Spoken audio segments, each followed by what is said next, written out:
उन्नति, मैंने तुम्हारी रिपोर्ट्स देखी हैं और मुझे रिपोर्ट्स देख के बहुत ही निराशा हो रही है कि तुम्हारा प्रोग्रेस स्लो हो गया है। क्या चल रहा है तुम्हारे दिमाग में? ये जगह बिल्कुल सेफ है, तुम मुझे कुछ भी बता सकती हो। डॉक्टर, विक्रांत को बच्चा चाहिए। अरे वाह, तो ये तो बहुत अच्छी बात है। एक बच्चा तुम्हारी एनर्जी को पॉजिटिव जगह लगा सकता है और इससे तुम्हारे पास्ट से तुम्हें बाहर आने में मदद भी मिल सकती है। डॉक्टर, आप समझ नहीं रहे, ये सब इतना आसान नहीं है। I am not ready for it. मेरा दिमाग ही मेरे साथ नहीं है। मेरे अंदर इतना कुछ चल रहा है ना कि मैं आपको क्या ही बताऊं। जब भी विक्रांत मेरे करीब आता है ना तो मुझे खुशी नहीं होती, मुझे डर लगता है। जब शुरुआती डर के साथ है तो मैं आगे कदम कैसे उठाऊंगी? Okay, relax, calm down, please बैठो। पानी पियो। देखो उन्नति, तुम्हारी मर्जी के बिना तुम्हारी फैमिली प्लान नहीं कर सकती, तुम ये बात जानते हो ना। और तुम इन्हें साफ साफ बता दो जो भी तुमने मुझे बताया है। डॉक्टर, आप समझ ही नहीं रही हैं, इतना आसान नहीं है ये सब। विक्रांत के सर पे अगर किसी चीज का भूत सवार होता है ना तो उसे छोड़ता नहीं है। अच्छा, वैसे उन्नति, मुझे एक बात साफ साफ बताओ, तुम्हारे और तुम्हारे पति के बीच में जो प्राइवेट मोमेंट्स होते हैं वो सही है ना? आई मीन, तुम्हें उनमें खुशी तो मिलती है ना?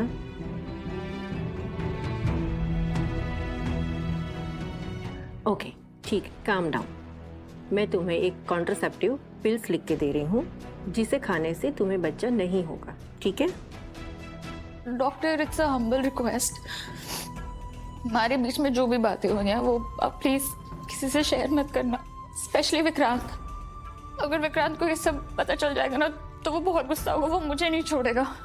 अब प्लीज ये बात अपने तक ही रखना। तुम बिल्कुल बेफिक्र रहो। हम दोनों के बीच में यहाँ जो भी बात हुई है वो यहीं पर रहेगी। तुम इस बारे में बिल्कुल भी चिंता मत करो और तुम बिल्कुल टेंशन फ्री होके रहो, तभी तुम इस चीज से जल्दी बाहर आ पाओगी। बुआ जी, अरे ये कैसे पॉसिबल है? आप तो आग में जल गई थी ना, आप मर गई थी। मैंने खुद अपनी आंखों से देखा था वो राख, वो सब। अब आप यहाँ कैसे? क्या हो रहा है इस? रिलैक्स रिलैक्स, आप शायद किसी गलत जगह पे आ गई। ये सेवा फाउंडेशन का मेन ऑफिस है। आप अपनी बुआ जी को ढूंढ रही हैं? वो ओह माय गॉड, आपकी तबीयत शायद ठीक नहीं आई। Okay, please relax, sit down. Water.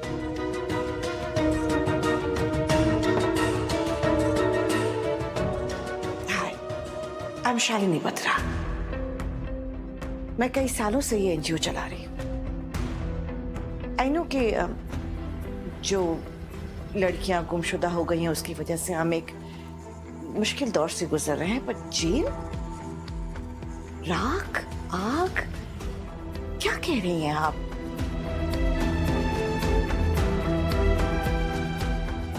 I am sure आपको कोई मिसअंडरस्टैंडिंग हुई है। नहीं, मैं आपका चेहरा पहचानने में कोई गलती नहीं कर सकती।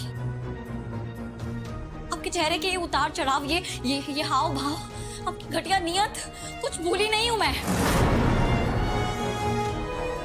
इसलिए आपकी बॉडी सही से पहचान में नहीं आई थी ना। ये सारा नाटक रचा था आपने ताकि आप वहां से बच के भाग सके, सबसे अपनी मौत का झूठ बोल सके, और यहाँ पे एक समाज सेविका का घोटा पहन सबसे छुपी बैठी है आप। इनफ। आप मुझ पर इस तरह के बेसलेस और यूजलेस इल्जाम नहीं लगा सकती।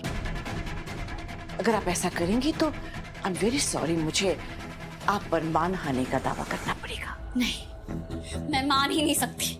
ये नई पहचान, ये नया नाम, इससे आप अपनी असलियत नहीं छुपा सकती बुआ जी। मैं अभी पुलिस को फोन करके आपकी असलियत बताऊंगी। यहाँ पे पुलिस को बुला के आपको अरेस्ट करवाऊंगी, और आपके गुनाहों की लिस्ट इतनी लंबी है कि अब आपको जो सजा मिलेगी वो आप सोच भी नहीं सकती।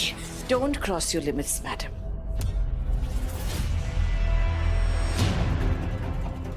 मैं आपसे कह रही हूँ, आप जिसे ढूंढ रही हैं मैं वो नहीं हूँ। गार्ड्स, गार्ड्स, ये अंदर कैसे हुई? मैंने इंस्ट्रक्शंस दिए थे ना कि कोई भी आउटसाइडर बिना परमिशन के यहाँ अंदर नहीं आ सकता। लगता है ये मैडम रास्ता भूल गई हैं। इन्हें इज्जत के साथ बाहर छोड़कर आइए। And remember, we respect women here. मतलब तू बोलना चाहती है कि जो शालिनी बत्रा हैं वही शारदा सूर्यवंशी भी हैं और वही तेरी बुआ जी हैं? हाँ। रीत, ऐसा कैसे हो सकता है? ये तो बहुत बड़ा स्कैम है ना। अपनी आइडेंटिटी छुपाना, एक नई पहचान बना के एक नया इंसान ही बन जाना। और ये सब हटा देते एक सेकंड, तेरी बुआ जी तो जल के मर गई थी ना। लेकिन उसका कोई सबूत थोड़ी ना है, ना ही उनकी लाश मिली थी। विराज, तुझे याद है जेल में सिर्फ राख थी, फॉरेंसिक सबूत भी नहीं मिला था, कुछ नहीं मिला था। हाँ रीत, बट देख क्या होता है कि कभी कभी ना दो शक्लें ना, दो लोगों की शक्लें आपस में मिलती हैं। तो मे बी तूने उनसे मिलता जुलता कोई इंसान देखा हो और तुझे भ्रम हो गया हो ऐसा। विराज, अगर वो बुआ जी नहीं होती ना तो मैं तेरे शक पे एक बार सोचती भी, लेकिन मैं उन्हें पहचानने में गलती नहीं कर सकती। मैंने उन्हें बहुत करीब से देखा है। उनके अंदर की वो काली सोच को मैंने महसूस किया है। उनकी वो आंखें, मैं उसे पहचानने में धोखा नहीं खा सकती विराज। जब वो मेरे सामने आई थी ना, तो जिस तरह से मेरा शरीर कांप उठा था, बस वही काफी है मेरे लिए ये कहने के लिए कि वो बुआ जी ही है और कोई नहीं। ठीक है, तो अब बता क्या करें? तूने राघव को बताया? मैंने उन्हें फोन किया था, लेकिन वो मेरा फोन नहीं उठा रहे। शायद वो किसी मीटिंग में है, लेकिन मैं जानती हूँ मुझे क्या करना है। क्या करना है?